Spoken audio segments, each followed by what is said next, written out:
Hello आणि नमस्कार. मी सुवर्णाचे जग या आपल्या मराठी यूट्यूब चॅनलमध्ये तुम्हा सगळ्यांचं मनापासून खूप खूप हार्दिक स्वागत करत आहे.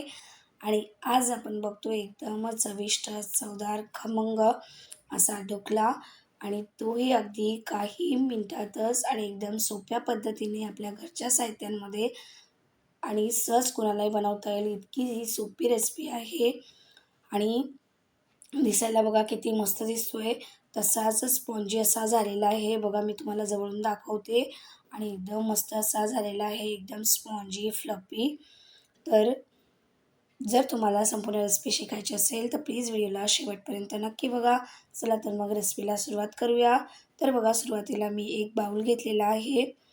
आता त्या बाऊलवरती आपण एक चाळणी घेऊया. तर आपल्याला पीठ चाळून घ्यायचं आहे. तर इथे मी चण्याचं पीठ घेतलेलं आहे. 1.5 वाटी घ्यायचं आहे आपल्याला आणि याला मस्त चाळून घ्यायचं आहे. जेव्हा पण तुम्ही ढोकळा बनवता तर पीठ नेहमी चाळून घ्या. म्हणजे काय होईल की एकदम याचं बॅटर एकदम स्मूथ असं बनेल. यामध्ये अजिबात लम्स राहणार नाहीत. तर पीठ आपलं चाळून झालेलं आहे. आता याला मिक्स करून घेतलं आहे मी. आता यामध्ये मी घालते हळद. तर इथे मी अर्धा चमचा हळद घातली आहे. त्यानंतर इथे घालूया चवीपुरतं मीठ. त्यानंतर अर्ध्या लिंबाचा रस इथे मी घालते आहे. आता यामध्ये आपण घालूयात साखर. तर साखर इथे मी 1 चमचा किंवा 2 चमच्याचा वापर करत आहे. आपण असा आंबट गोड असा हा ढोकळा बनवत आहोत. तर 2 चमचे साखर इथे मी वापरलेली आहे. तर बघा साखर घालून घेतली. आता याला काय करायचं आहे मिक्स करून घेऊयात. पहिला सुके सगळे जिन्नस मिक्स करूयात. त्यानंतर आपण यामध्ये थोडं थोडं पाणी घालून याचं बॅटर बनवून घेऊयात. आणि यामध्ये जे पण साहित्य लागत आहे सगळे आपल्या किचनमध्ये उपलब्ध आहेत. तर कुणीही सहज बनवू शकतं. यामध्ये कोणतेही जास्त रुपये खर्च करण्याची गरज नाही आहे. एकदम सोप्या पद्धतीने तुम्ही बनवू शकता. आणि मुलांचे वेकेशन चालू आहे तर ते सुद्धा आवडीने खातील आणि हेल्दीसुद्धा आहे. यामध्ये मी आता थोडं थोडं पाणी घालून याचं बॅटर बनवून घेते आहे. तर बॅटर आपल्याला एकदम जास्त पातळ किंवा जास्त घट्ट नाही बनवायचं आहे. तरी बघा अशा प्रकारे इथे मी थोडं थोडं पाणी घालून बॅटर बनवलं आहे. तर जवळजवळ मला अर्ध्या ग्लासच्या आसपास पाणी इथे लागलेलं आहे. तर बघा बॅटर आपलं तयार झालेलं आहे. तर हे बघा मस्त असं बॅटर झालेलं आहे. आता काय करूयात आपण ज्यामध्ये आपल्याला याला स्टीम करायचं आहे ते भांडं घेऊयात आणि त्याला थोडंसं तेलाने ग्रीस करूयात. तर इथे मी थोडंसं तेल घालते. तर तेल माझ्याकडून थोडं चुकून जास्त पडलेलं आहे. तर थोडंसं मी कमी केलं आहे. त्यानंतर याला ग्रीस करून घेते आहे. तरी बघा अशा प्रकारे मस्त ग्रीस करून घ्यायचं आहे. म्हणजे काय होईल जेव्हा आपण ढोकळा यामध्ये स्टीम करू तर एकदम मस्त निघेल. तर अशा प्रकारे याला मस्त स्टीम करून घ्यायचं. आणि तुम्ही कशाबरोबर चटणीबरोबर खाल्लं तरी चालेल. एकदम चवदार लागतो. लहान मुलं तर खूप आवडीने खातील. तर बघा त्याला मी ग्रीस करून घेतलेला आहे. आता बॅटर घेतलं आहे त्यामध्ये आपण घालूयात इनो. तर बाजूलाच मी पाणीसुद्धा गरम व्हायला ठेवलेलं आहे. कारण आपण ज्या वेळेला याला स्टीम व्हायला ठेवू तर तेव्हा आपल्याला काय करायचं आहे पाणी गरम हवं आहे. तर इनोच्या पहिला मी इथे 1 चमचा तेलाचा वापर केलेला आहे. इथे 1 चमचा तेल घातलं आहे. त्यानंतर त्याला मिक्स केलं आहे. आता यामध्ये घालूयात इनो. ते इनो इथे मी 1 पॅकेट घालत आहे.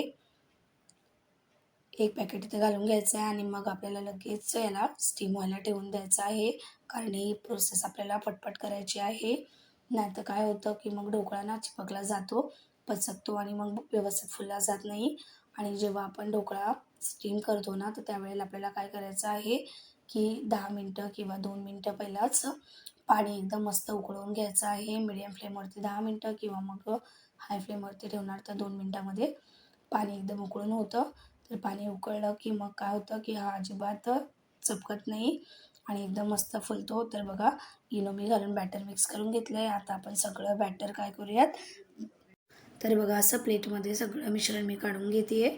तर सर्व मिश्रण काय करायचं आहे प्लेटमध्ये काढून घ्यायचं आहे आणि आपल्याला याला पटपट एकदम स्टीम करून घ्यायचं आहे. म्हणजे काय होतं आपण जेव्हा इनो घालतो ना तर लगेच याला जर आपण स्टीम व्हायला नाही ठेवलं तर मग ढोकळा मात्र दबला जातो आणि व्यवस्थित फुलत नाही. त्यामुळे तर बघा आता बॅटर असं थपथपून घ्यायचं थोडंसं. आता मी पाणी गरम करायला ठेवलं होतं तर पाणी व्यवस्थित गरम झालेलं आहे. आता यामध्ये हे आपण ठेवून देऊयात आणि याला स्टीम करून घेऊयात. तर 15 ते 20 मिनटं याला स्टीम करायचं आहे मीडियम फ्लेमवरती. तर अशा प्रकारे तुम्ही एकदम झाकण ठेवून याला मस्त असं स्टीम व्हायला ठेवून देऊयात आणि 15 ते 20 मिनटाच्या नंतर बघूयात. तर 15 ते 20 मिनटं झालेली आहेत आणि बघा एकदम मस्त असा ढोकळा तयार झालेला आहे. तर टूथपिक घालून चेक करूयात व्यवस्थित झाला आहे की नाही. तर बघा अजिबात मिश्रण याला चिपकत नाही आहे, म्हणजे ढोकळा आपला परफेक्टली तयार झालेला आहे. तर आता आपण याला काय करूयात, काढून घेऊयात. तर काढताना थोडीशी सावधानी बाळगा, कारण हे गरम आहे. तर याला काढून घेऊयात आणि पूर्णपणे रूम टेम्परेचरवरती थंड करून घ्यायचा आहे. तर बघा मस्त असा ढोकळा तयार झालेला आहे. तर याला मी थंड व्हायला ठेवून देते आणि मग तोपर्यंत आपण पुढची प्रोसेस करूयात. तर बघा आता आपण यामध्ये पुढची प्रोसेस करत आहोत चटणीची. तर चटणी आपल्याला बनवायची आहे. तर त्यासाठी मी मिक्सरचा जार घेतलेला आहे. यामध्ये कोथिंबीर घालते. तर कोथिंबीर इथे मी 1 मुठीपेक्षा जास्त कोथिंबीर घेतलेली आहे. त्यानंतर इथे मी थोड्या लसणाच्या पाकळ्या घालते. त्यानंतर चवीनुसार मीठ आणि 1 हिरवी मिरची आणि थोडंसं आलं इथे मी घातलेलं आहे. तर पाणी घालून याला काय करूयात, बारीक वाटून घेऊयात. तर याची एकदम बारीक अशी चटणी वाटून घ्यायची आहे. तर बघा चटणी वाटून झालेली आहे आणि आपला ढोकळासुद्धा तयार झालेला आहे. तर ढोकळ्याला काय करूयात, आता आपण डिमोल्ड करून घेऊयात. तर त्यासाठी बघा थंड करून घेतलेलं आहे मी पूर्णपणे. आता याचे एजेस आपण सुरीने काय करूयात, लूज करून घेऊयात. म्हणजे काय होईल की एकदम सोप्या पद्धतीने हा डिमोल्ड होईल. तर अशा प्रकारे याला काय करायचं, डिमोल्ड करून घ्यायचं आहे. तर बघा आता एजेस आपण लूज केलेले आहेत. प्लेट यावर ठेवून घेऊयात आणि याला पलटी करून घेऊयात. तर बघा एकदम मस्त असा आपला ढोकळा निघालेला आहे. बघा एकदम स्पॉन्जी जाळीदार असा झालेला आहे आणि दिसायला जेवढा मस्त दिसतोय चवीला तेवढाच मस्त लागतो. तर आता याचे आपण काय करूयात, काप करूयात. तर पहिल्यांदा याला मी सरळ करून घेते आणि याला पाहिजे त्या शेपमध्ये तुम्ही कट करू शकता. तर बघा इथे मी आता डायमंड शेपमध्ये याला कट करत आहे किंवा स्क्वेअरमध्ये समजा. तर तुम्हाला ज्या शेपमध्ये आवडेल त्या शेपमध्ये तुम्ही याला कट करून घेऊ शकता आणि हा चवीला मस्त लागतो. सकाळच्या नाश्त्याला किंवा संध्याकाळच्या चहासोबत तुम्ही याला एन्जॉय करू शकता. तर एकदम सोपा आणि आरोग्यदायी अशी ही रेसिपी आहे. कुणीही सहज बनवू शकतं. अतिशय सोपी पद्धत मी इथे दाखवलेली आहे. अशाच प्रकारे बघा मी संपूर्ण कट करून घेते आणि बघा एकदम मस्तपैकी हा कट होत आहे. अजिबात कुठलाच प्रॉब्लेम येत नाही. ना तर तुटत आहे, ना तर काही प्रॉब्लेम येत आहे. एकदम परफेक्टली याचे काप निघत आहेत बघा. तर असाच तुम्हाला करून घ्यायचा आहे, म्हणजे काहीच प्रॉब्लेम येणार नाही. तर असे याचे मस्तपैकी सगळे काप करून झालेले आहेत.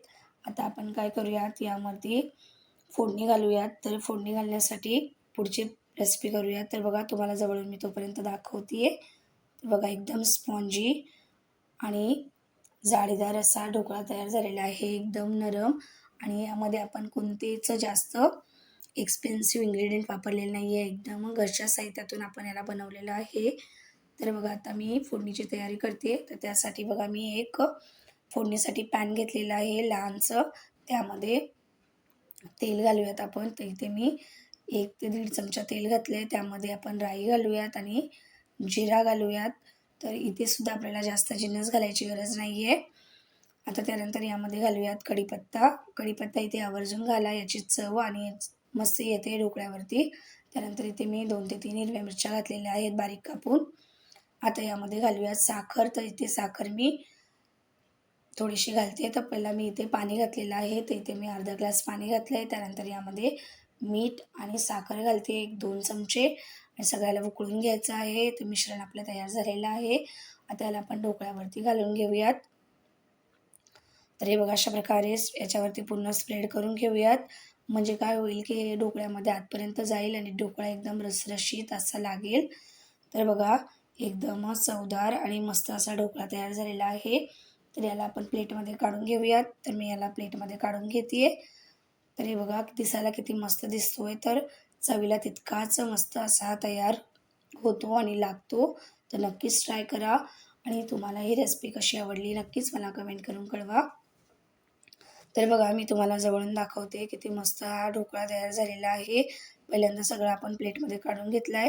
आता बघा दिसायला बघा किती मस्त दिसतोय. एकदम चविष्ट, चवदार, खमंग असा ढोकळा तयार झालेला आहे आणि तोही काही मिनिटामध्ये अगदी सोप्या पद्धतीने एकदम जाळीदार स्पॉन्ज असा बनलेला आहे बघा.